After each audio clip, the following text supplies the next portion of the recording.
Bonjour à tous, on va faire une vidéo aujourd'hui qui va être très surprenante parce que je vais vous dire des choses que votre pervers narcissique vous a fait, des séquences SMS quasiment juste au mot près. Un peu comme si toutes ces personnes perverses étaient connectées ensemble dans le cloud ou je ne sais pas sur Internet et qu'ils se comportaient tous de la même manière. Donc accrochez-vous, ça va vous faire très bizarre. Vous devez savoir que les pervers narcissiques aiment beaucoup vous déséquilibrer émotionnellement, ils aiment jouer avec vos émotions. Ils aiment vous déséquilibrer mentalement, vous faire sentir perdu et parfois même physiquement. On va voir aujourd'hui que les SMS ou même les messages WhatsApp ou tout autre type de messagerie sont un excellent outil pour eux pour réussir à faire ceci. Avant de démarrer, si vous le souhaitez, abonnez-vous à la chaîne. Vous êtes de plus en plus nombreux. Faites le quiz qui s'appelle « Est-ce que cette personne est perverse narcissique ou pas ?» Et si jamais vous le souhaitez, appelez Thierry de mon équipe, le lien en dessous. Vous cliquez, vous prenez rendez-vous et il vous rappelle sous 1 ou 2 jours. Alors commençons par la toute première phase qui s'appelle la phase de lune de miel. Ça dure entre 3 mois et 3 ans. Généralement, c'est 3-4 mois. C'est là où tout se passe bien. On a quelque chose qui s'appelle du love bombing. Imaginez un avion qui lancerait des bombes comme ça sur des villes ou sur un champ de bataille. Love bombing, c'est vrai, sauf qu'on envoie de l'amour massivement sur une personne. Dans cette phase-là, tu reçois énormément d'SMS. Au tout début de la relation, tu as beaucoup d'amour dedans, beaucoup de flatterie. Tu es beau, tu es belle, tu es parfaite. J'ai de la chance d'être avec une personne comme toi. J'ai eu tellement de chance de te rencontrer. Je pense tout le temps à toi. Tu me manques, tu es mon prince, tu es ma princesse, tu es mon âme sœur. Je n'ai jamais rencontré quelqu'un comme toi. Et en plus de ça, ils veulent tout savoir sur ta vie. Ce que tu fais, ce que tu manges, avec qui tu es, quand est-ce que vous allez vous retrouver, etc. Et puis malheureusement, quand cette phase va s'arrêter, va arriver l'autre phase. Une phase de dévalorisation. Dedans, ils te détruisent, ils te critiquent. Et ce qu'il faut savoir, on va en reparler par la suite de cette deuxième phase, c'est que la phase de love bombing va être succédée par une phase de dévalorisation, mais la phase de love bombing peut revenir juste après, puis dévalorisation, puis love bombing, puis dévalorisation, etc. Donc, ils vont alterner et c'est ça qui peut créer dans ta tête un traumatisme. Tu ne comprends pas pourquoi une personne qui t'a autant aimé il y a quelques semaines te détruit autant aujourd'hui. Et puis 3 jours après, ça revient. Ton cerveau ne peut pas s'y habituer. Si jamais tu veux traumatiser un enfant un jour, tu lui mets une baffe et tu lui fais un bisou, tu lui dis « je t'aime ». Il y aura 2 informations qui seront complètement différentes en même temps et tu as de fortes chances d'en faire un adulte quand il va grandir qui sera déséquilibré. Là, c'est pareil. Une phase d'SMS gentille, une phase d'SMS destructrice. Il y a aussi une phase qui va succéder ça qui s'appelle une phase de ghosting, une phase où l'autre va devenir un fantôme. Éventuellement. Alors, ce n'est pas à chaque fois, mais ça arrive une fois sur 2, une fois sur 3.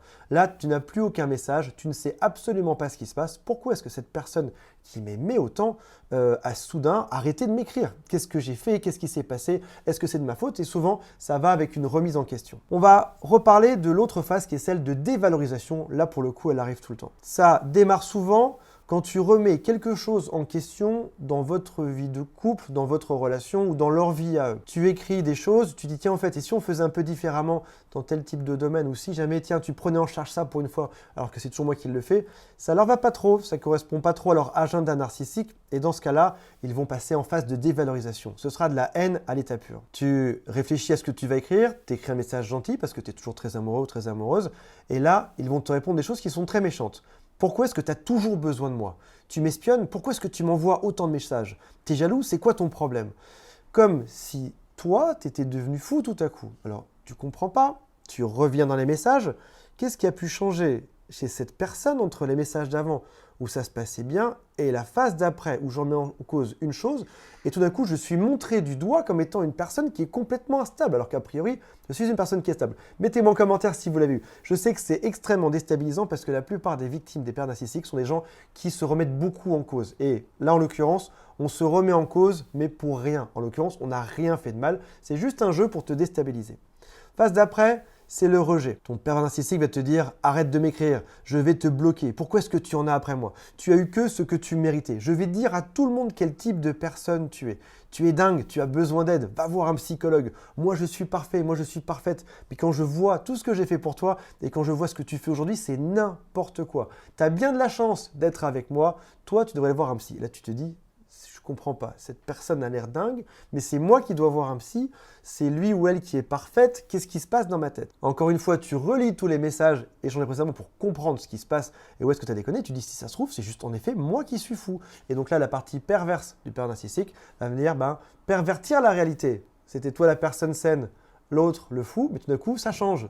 C'est toi qui es montré comme étant le fou et l'autre comme étant la personne saine. Donc ça veut dire qu'il y a un énorme fossé entre le love bombing du tout début et ce qui se passe aujourd'hui. Et ce que tu veux, c'est revenir à la phase de début, sauf qu'en réalité, c'est impossible. Parce qu'il n'y a jamais eu d'amour au début, il y a toujours eu de la haine qui était juste maquillée un tout petit peu au début, le temps de t'appâter. Après ça, tu peux avoir rien pendant quelques temps. Parfois c'est quelques jours, parfois c'est quelques semaines, parfois c'est quelques mois. Et tout d'un coup, bouf, réapparition. Ton pervers narcissique revient. Toi, tu étais doucement passé à autre chose, tu étais en train d'arrêter d'y penser, tu étais en train de refaire ta vie, tu te disais que finalement, peut-être qu'il y avait une incompréhension, c'était peut-être de sa faute, peut-être de la tienne, tu ne sais pas trop, mais tu étais passé à autre chose, tu n'y pensais plus. Et tout d'un coup, il t'envoie « Coucou, comment ça va ?» Ou alors « J'ai entendu notre musique ». En réalité, ce qu'il veut te dire, c'est « Est-ce que j'ai toujours du pouvoir sur toi aujourd'hui? Est-ce que tu es toujours sous mon emprise? Est-ce que je peux te manipuler à nouveau ?» Voilà mes amis, dites-moi en commentaire si vous avez vécu certaines de ces phases, certains de ces SMS. Je pense que pour le bien de tout le monde, ce serait chouette que vous marquiez vos exemples comme ça. On est rassuré, on se dit ça y est, je ne suis pas fou. En effet, d'autres personnes ont reçu le même type de message. Voilà mes amis, rappelez-vous qu'il y a le quiz juste en dessous et l'appel de mon équipe si vous le souhaitez. On se retrouve très prochainement. Salut à tous, bye.